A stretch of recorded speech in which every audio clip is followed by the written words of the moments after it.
Ertalabdan juda ham zo'r yengillik. Endi siz Telegramda jonli efir qilsangiz bo'ladi.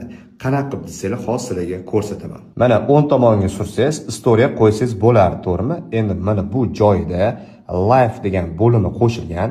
Ya'ni siz endi jonli efir qilsangiz bo'ladi o'zingiz lichniy profilingizdan. Xohlasangiz siz bu yoqdan kanal nomidan yoki qanaqadir gruppa nomidan chiqsangiz bo'ladi va siz bu yoqdan nastroykalarni ham to'g'rilasangiz bo'ladi. Mana bu joyni bosasiz. Jonli efirda xohlagan odam komment yoza oladi va kommentlarni siz cheklab ham qo'ya olasiz.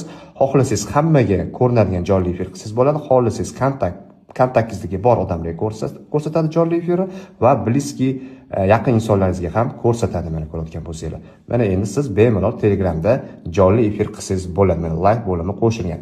Agarda sizda live bo'limi yo'q bo'lsa, siz App Store ga kirib turib, Telegramni bitta obnovleniya qilib olganingizdan keyin chiqib keladi.